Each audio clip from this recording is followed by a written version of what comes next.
So next up, we have a session brought to you by United for Business, our gold sponsor for the day.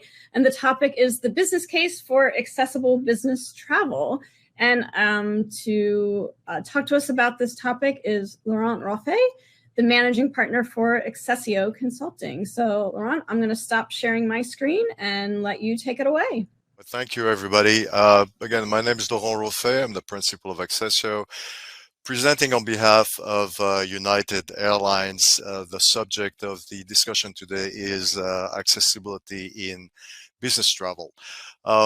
Before we start, just to mention the terminology that I'm going to use during the presentation, we still are using the term people with disabilities, and it's a legacy of the ADA from about 30 years ago, the American Disability Act. But there is definitely a movement today to move away from the term disability, and I'm still going to use the term people with disabilities, but also going to use the term people with accessibility requirements. It's a mouthful, I know, but in the course of the conversation, I think you'll understand why we are moving away from the disability label. Let's start with the basics. What is accessibility? In the context of what we're going to discuss, accessibility is the totality of effort and actions that are designed to provide the environment, to provide the tools for people with a condition, an impairment condition, that it presents challenges for them to be able to participate to the full extent of their abilities into the work, into life. So for people with different abilities, it is a matter of being able to interact fully with the world and to perform to the optimal potential. Big picture, big numbers. By now, we have a lot of data about people with disabilities, people with accessibility requirements from the CDC, from the Census Bureau, from the US Travel Association. But we're looking at more than 1 billion people worldwide with some type of disability or some type of accessibility requirement. It's a very big number. In the US alone, we're looking at about 65 million people that have some type of mobility issue.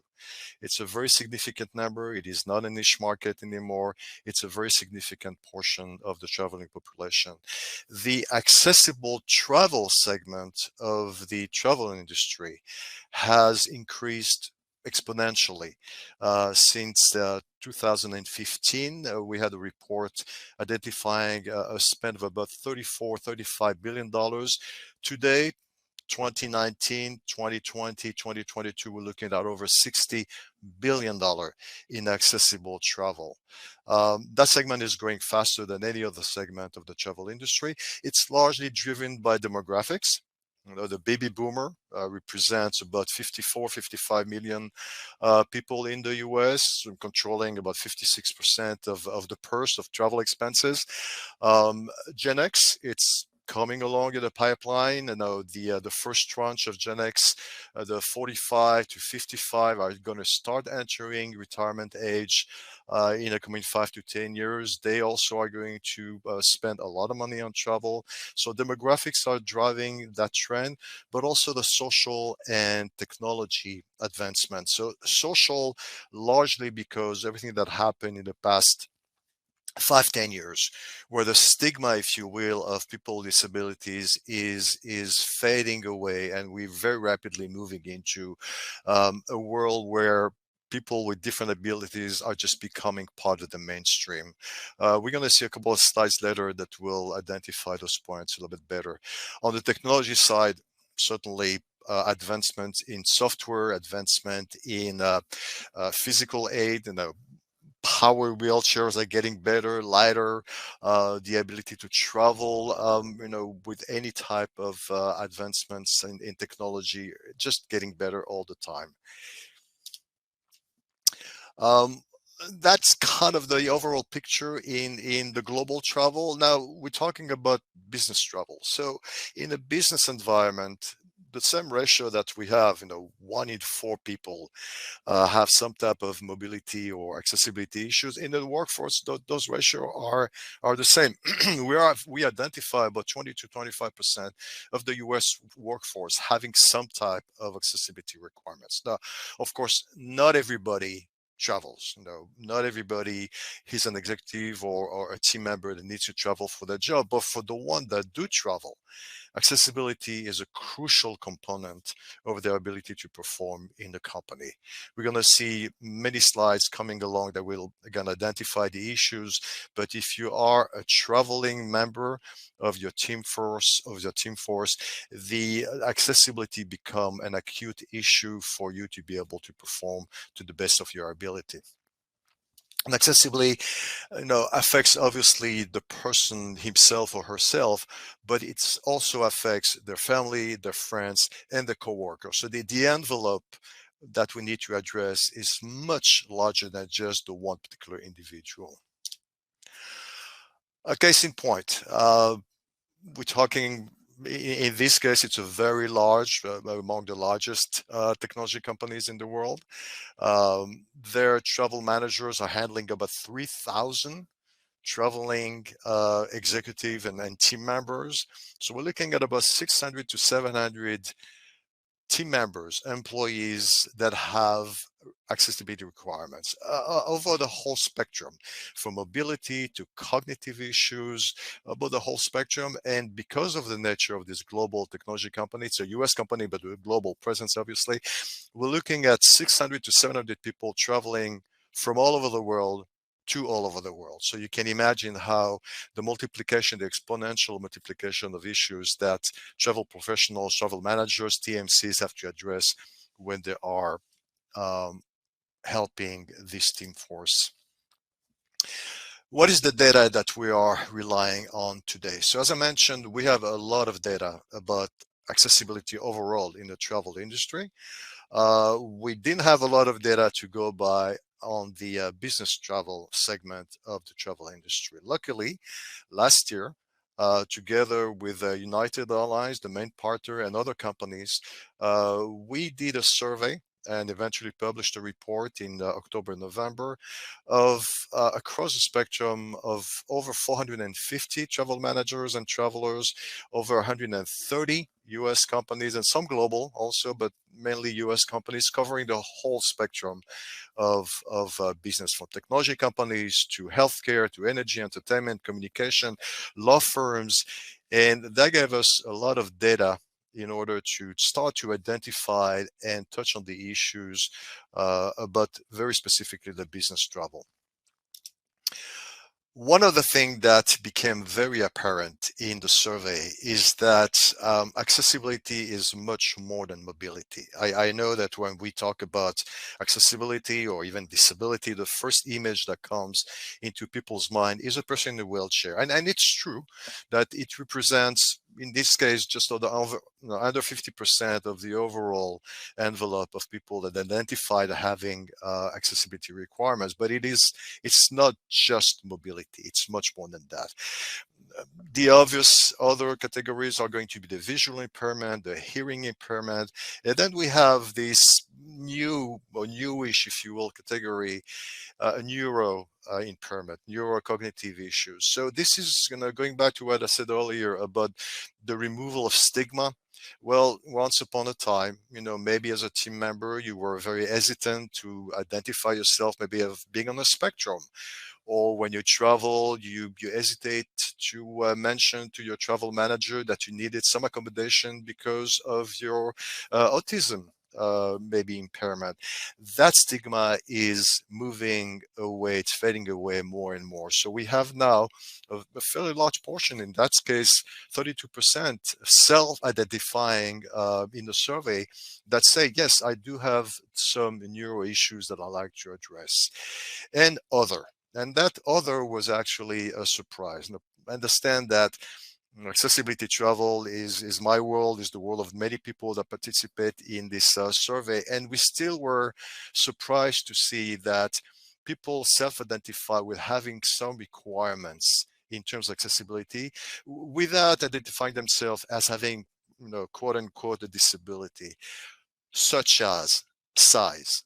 A very large person will have some very clear travel requirements that are, they need to be precisely addressed for that person to be able to to perform. Imagine that if you're a 6'5" person and 300 pounds, and you asked to fly 15 hours to Singapore to meet your team members or to run a business. You're going to need special accommodation. You're going to need to rest for a full day before you're able to perform the next day. Allergies, chronic pain, pregnancy and post-pregnancy, all those issues, all those conditions, I will say, are not disabilities, but they are definitely part of the accessibility. And of course, you're going to see that those numbers add to more than 100%. And it is because very often individual will have more than just one accessibility requirement. I think we're going to give a voice now to some travelers that, I hope it's going to acutely show what we are talking about. I'm pretty independent. So I'm a quadriplegic, which means I acquired a spinal cord injury and I have an impairment in all 4 of my limbs, but I'm still pretty independent. Disability is not only physical, it can be in other ways. And one that I've learned that is very hard that people don't realize is hearing. So the cane, I feel like at this time, just lets me be a little more independent and fly under the radar and just kind of show up and do my thing. I've got some chronic back problems, and if I stand for too long, I can walk better than I can stand, but if I stand too long, I'm in considerable amounts of pain. So I don't use a walker. I don't look like I'm disabled, but. So I have a wheat allergy, but I can become profoundly ill. I've had to miss meetings. I've had meeting, that I've traveled to attend because I was too ill. Use a cane. Yes. Okay. That's my technology. The person with a disability knows what works and what doesn't work. And I think it's really important to just trust that the person with a disability knows the best solution for them. That was truly the tip of the iceberg. We got so many feedback and run so many interviews, but hopefully we're able to give you a sense that accessibility is not just mobility, and hopefully we were able to do that. Now let's look a little bit at the behavior, the trends, if you will, of travelers with accessibility requirements. So number one, they travel. The perception that if you have accessibility requirements, you tend to stay in the office and not participate actively into the business meetings or the business travel, it's a fallacy. Very quickly, we realized that people with accessibility requirements travel as much, if not more, than your typical road warrior.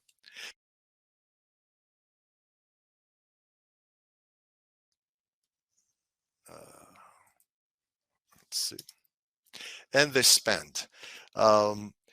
People with accessibility requirements very often are going to need an upgrade in their accommodation, be it traveling on the airline, going from coach to premium or sometime business class. We talked about a very large person, for example, that's an issue.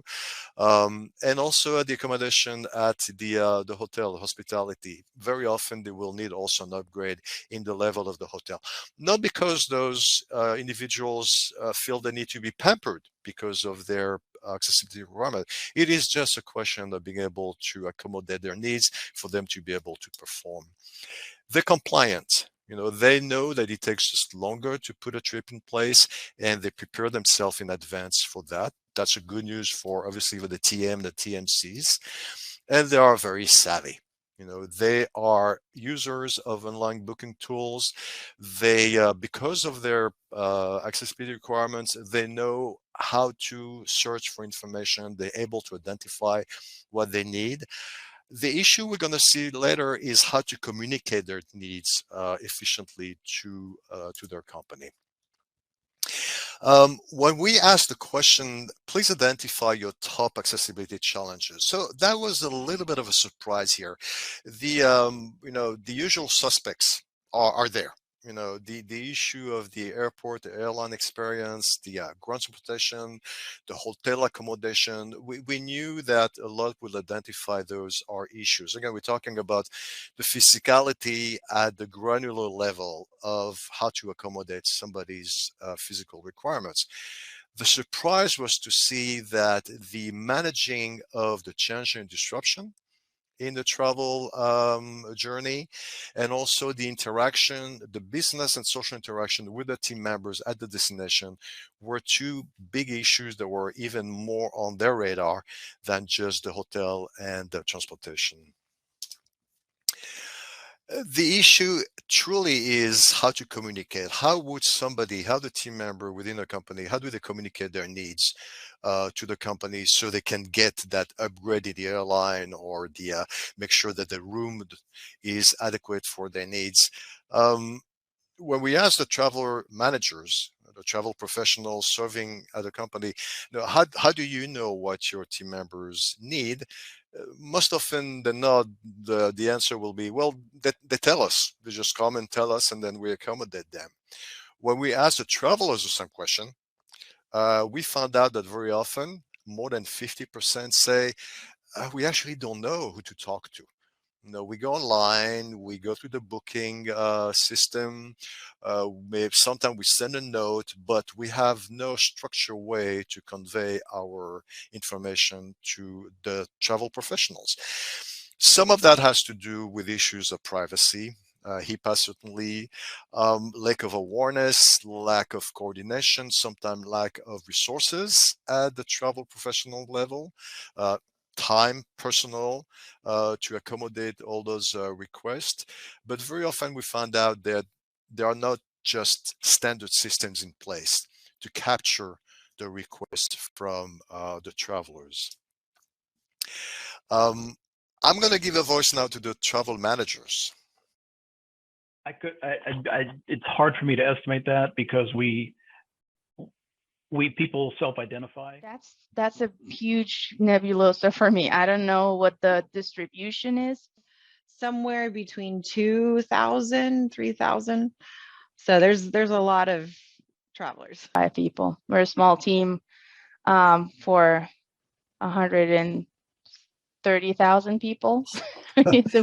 When it comes to travel, the traveler who needs an accommodation would normally just work directly with our travel agent, with the TMC, and say, hi, we have a profile for each person in the travel. You have to go through this process of submitting documentation through your department. Then it goes to the medical team, respond back to a representative in our nation, who then makes recommendation for that person. Well, see, the thing is we don't have a systematic way. I try to make myself as open and friendly as humanly possible within our programs, within our communications platform. Lawyers tend to be very direct with their feedback.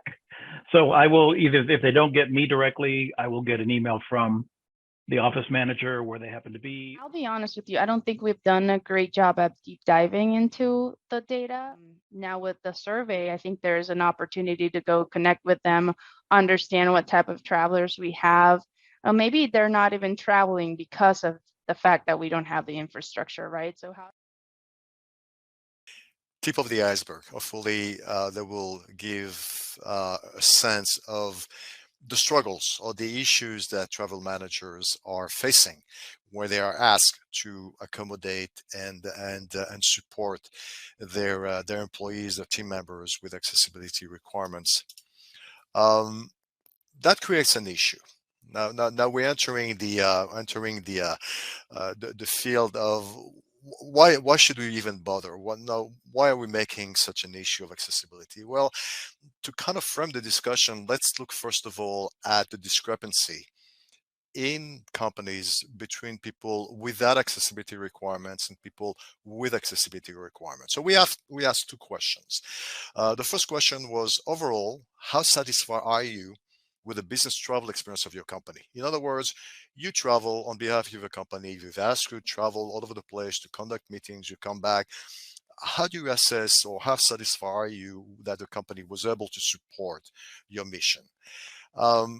A gap of about 20 points between people without accessibility requirements, people with accessibility requirements. So, in itself, that's not bad. This is not a dire picture. If 74% of people coming back from a business trip say, it was great, no problem, and 57% still fairly, it's pretty good, saying yes, I'm in a wheelchair or I have those issues, my company was able to address.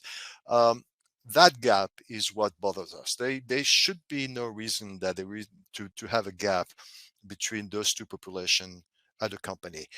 Granted, those numbers are a little bit skewed because in those percentage, we only took into account the response to very satisfied and satisfied.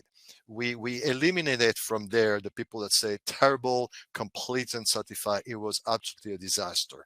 But again, even in that category of fairly satisfied, you have that gap that shouldn't be there.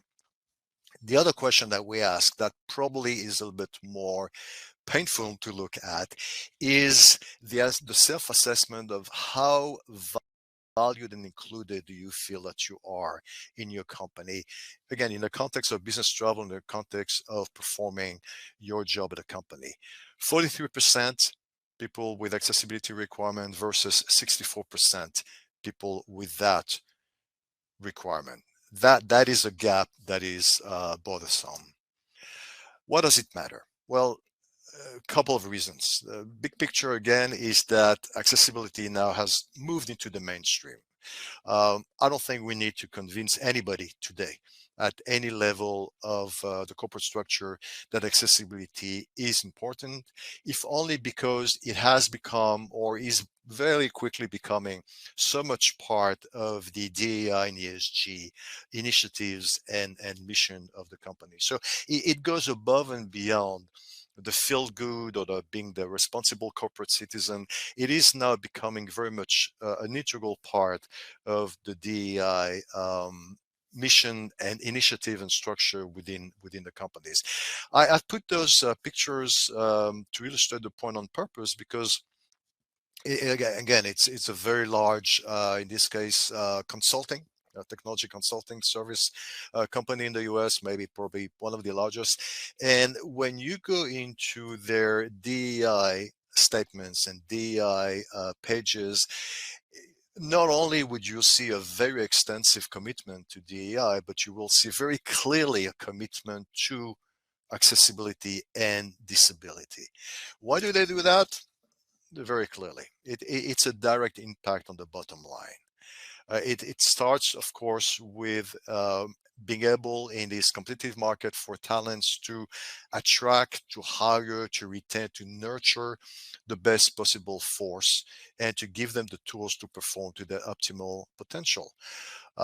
It is very clear that if in the US 20 to 25% of your workforce has some type of accessibility requirements and you are not doing enough to attract, to hire, to retain, to nurture 20 to 25% of your workforce, you're missing the boat. And those high talented employees, the highly motivated employees, if they do not have the infrastructure to support them at the company, they will go and work for somebody else. So it is a question of competition. It's a question of attracting and nurturing talents. Of course, the reality is that in our business world, we have to compete with priorities or market pressure. So where accessibility becomes an issue, when you have to compete with sustainability and any other type of issues, it's a balancing act. And one of the things that we think we can do, we meaning travel professionals, travelers overall, to address that fine balance that we have to address in the decision-making process, and certainly presenting the business case for accessibility to the executive level, it is to try and build what we call the accessibility triangle, to make sure that we don't work in isolation, to make sure that we give the three parts of that triangle equal weight and equal voice, and making sure we all are stakeholders in making sure that accessibility is addressed and successful. So obviously we have the travelers, we have the travel managers, kind of a big term, it could also be HR, it could be accounting, could be the travel manager themselves, could be the TMCs, but the travel professionals, if you will, working with the travelers, and of course the suppliers, because at the end of the day, we need the airline, we need the hotel rooms, we need the transportation, we need the venues, and on and on and on. To make sure that those three pieces work together, one of the if you will, the secret sauce, or the sauce that everybody has to use, is communication. We don't have yet a good system in place. We don't have yet the standards that will define how information flows between the three stakeholders. But going back now to making the business case for accessibility, we need to make sure that we can qualify and quantify success measures. How do we make sure that it worked? Well, of course, you can look at, okay, so I've hired, have I retained? That's absolutely part of that. But we need to be conscientious that for the three pieces of the triangle to work, we need to assess success in different metrics. For the travelers, it is a successful trip, if you will, painless, seamless. I came back, I was able to perform, I closed the deal, I make my presentation, great.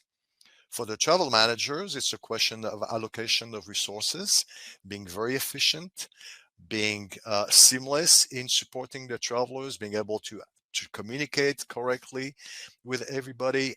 It will translate into an increase in productivity, a reduction in the business disruption. For the suppliers, it's even clearer. If you are a hotel, an airline, increased loyalty, increased revenues, lower cost, stronger DEI support. So different metrics of success for those three pieces to work together. Let's give another minute and a half to travel managers. So I would create visibility in the process of asking for and getting support for these folks in this population, because you can't change what you can't see. We work to provide, as make everything as accessible as possible, but then we specifically, when we have people join, tell us what you need to make this work. It's like, oh my God, we have so much to do, and we've been focusing about this other type of diversity, but not being inclusive with disabilities. And I think that's work that absolutely needs to be done. But ultimately, the dream, I think, is obviously a hybrid between the technology, the services, and the humans. But right now, we're going to be in a very human, communication intensive mitigation process. We just had a session Tuesday, which was the 32nd anniversary of the Americans with Disabilities Act. Right. And we had someone presenting on neurodivergence, and what that encompasses and what kind of accommodations people who are neurodivergent might need. But it really cuts at the heart of what I think travel management is all about, which is really enabling and empowering employees to understand the best ways they can do business and grow in their roles in the world. So. I would just say, again, this is truly the tip of the iceberg. The survey that we done with United last year, again, over 450 travel managers and travelers, but hopefully that gives you a sense of the issues that travel managers, travel professionals are facing in order to be able to address accessibility requirements. The takeaway from this session, there is so much more we can talk about. This is a fascinating issue, and it's a very vibrant issue nowadays. There is no presentation, no conference, no business meeting that accessibility is not part of the discussion. So it is a very large market with unmet requirements, not just in the overall travel segment, but in the business travel, it is a very large audience, and the requirements are not met yet. It is something that has a direct impact on DEI and the bottom line. I think hopefully we're able to convey that at the end of the day, the business case needs to show that the bottom line is affected positively by addressing accessibility issues. there is definitely strategically a need to get all the stakeholder buy-in. When I say stakeholder, not just the accessible triangle, we need to make sure that the C-level, everybody else at the company, investors, they need to look at that as something that the company needs to do in order to be more productive, more successful. We need to have all the stakeholder buying. Tactically, at the level, the ground level, if you will, of suppliers, travel professional, travelers, we need to move from an ad hoc situation where, yes, they will call me when they need something, the passive outlook, to a more structured, more proactive approach of developing standards, developing the tools for the communication to flow seamlessly between the three members of the triangle. Accurate and relevant information is key. It's critical. I can only upload United Airlines, for example, of making sure they're developing the tools in order to gather the data from the travelers in a very accurate and updated manner, and to make sure that that data is conveyed to all the people that are going to serve the travelers. That's a great example of a proactive approach to information gathering and communication. And finally, last but not least, if you will, is a very strong commitment to improve the situation. It is getting better by leaps and bounds. 5 years ago, 10 years ago, the situation was not as good as it is today, but it takes a commitment from everybody to make sure that we can move completely into the mainstream. That is the end of my presentation. I thank you very much. Yes, thank you so much, Laurent. So we really appreciate your time today.